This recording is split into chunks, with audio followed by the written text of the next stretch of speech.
DivaDollFlawless. Today's video is going to be a review on a foundation I've been trying out, and it is the Covergirl Outlast Stay Fabulous 3-in-1 foundation. Looks like this. So everyone's been wearing the foundation and trying it out. Not that I really needed any more foundations, and truth be told, my preference is more cream foundations than liquids, but I decided to go ahead and purchase it. I went to Rite Aid and I picked it up. The color that I chose was 860, which is classic tan. Normally in foundations for MAC, I am a NC44. I do tend to get an NC45 in MAC, only because I like the, that's more like my summertime color, and 44 is pretty much my spot on color without adding any bronzer or anything. So just so that you can get a feel for what foundation I normally wear, this will let you know. NC44 to 45 range, I chose the classic tan. Okay? I can't necessarily say that I have any cons. I actually like the foundation. I've been trying to figure out if I have any cons for it. So first off, it does have a pump. So that's an immediate plus for me. I love when foundations have a pump. Excuse me, I said a pump. It's a lot more sanitary if they have a pump. You don't have to worry about making too much of a mess or anything like that. So hands down, it has a pump with a cap. So it gets a plus for me. It's not really heavy, but it does give you a nice flawless finish. I do not have on any concealer to cover up anything. What I did do was apply my foundation, and then I took my MAC NC42 Studio Finish Concealer and just applied it under my eyes to get a highlight. But I did not need to go in with any additional concealer to like cover any blemishes or anything like that. It does say that it has a lasting power of a primer, coverage of a concealer, and blendability of a foundation all in one, and it's shine free. I find all of that to be true. I have not had to blot or anything. The only area I actually set with powder was just my T-zone area, and I just used a very minimal amount of my Ben Nye Neutral Set Powder, and I haven't had to touch. I haven't had to touch up anything. I definitely like this. It's hands down, it's long wearing. I didn't find that it rubbed off on my shirt or anything, and it doesn't feel like I'm wearing a heavy foundation on my face. So for my application process, I did use my Sedona Lace 480 brush. Normally I use a makeup sponge, but I felt that I just wanted to use this. I love how this buffs products into my skin, so I had picked it up and used it, and I definitely like this foundation and this brush combo together. This foundation is going to give you a really pretty flawless look. I feel like it's buildable. It's definitely buildable, but just for one layer, it gives you a really nice flawless look. I did use a primer. I applied it just like any other foundation. I did use a primer, and I used my L'Oreal Miracle Blur, the Instant Skin Smoother.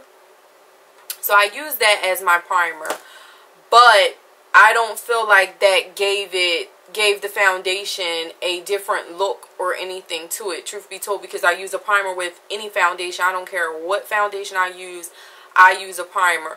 Normally for my foundations, I'm just trying to see, what is going to give me as far as, like, it's going to melt off my face or anything like that. I consider myself combination skin, so if you wanted to know about that as well, it does have claims to be oil free. Again, as I stated, I have not had to touch up my foundation the entire time we were out. It was actually pretty warm today, so that was another reason why I wanted to make sure I wore it today, because I knew it would be warm outside, and just to see, how it would do with a little bit of warm weather as far as like sweating and, the claims again of it being shine free. And I absolutely love it. I like the fact that the color was spot on. I felt like I, again, could blend really well.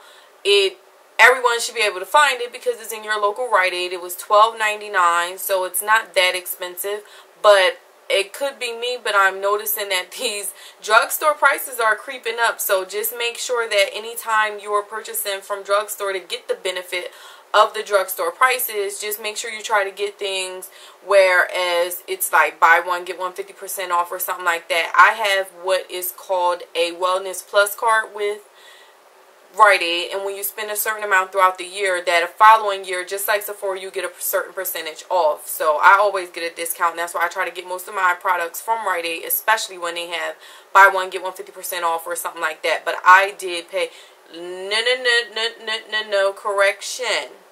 I went to Rite Aid to get it. I ended up purchasing it from Walgreens. Why didn't I buy this at Rite Aid? Oh, because when I went to Rite Aid, they didn't have my shade. It was sold out. That's why.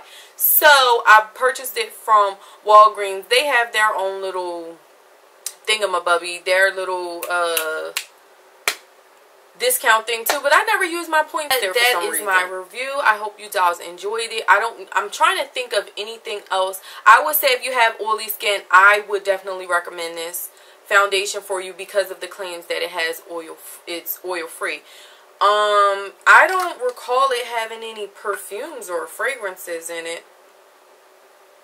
It just smells like regular foundation to me. So if you have sensitive skin, if you have sensitive skin, I would recommend it to you because it has the primer inside of it, or it has the lasting power of a primer. So I would say I would recommend it for all skin types. Most of the time, if something's good for oily skin, I will recommend it for others because of the simple fact that oily skin can be one of the most troublesome skin types to work with because of the oils that you have to worry about during wearing a foundation. But for a liquid foundation, I definitely give this one a thumbs up for the simple fact that you can, number one, purchase it from a drugstore. It's really not that expensive at all, and you get a good amount, and it's not like you need a whole lot. That's another thing. You don't need a lot to cover your whole face, so I really like that about this. The staying power is what really gets me, and the fact that it does have its claims to be shine free, and that I have yet to feel like I need to use a blot tissue or napkin or anything like that to blot any oilies. So I'm really good. I've had this on for a couple hours now, and I'm definitely enjoying it. I'm liking the finish of it. I feel like even though it gives you a flawless finish, it still gives you a pretty much of a natural finish as well. But I hope you guys enjoyed this this review. And also, I'm on Kik under DivaDollFlawless. I'm just trying to see what that's all about. We'll see how long I'll be on there. But if you have a Kik account, then just follow me on there. Until next time, dolls, have a gorgeous day. Smooches. Mwah. Bye.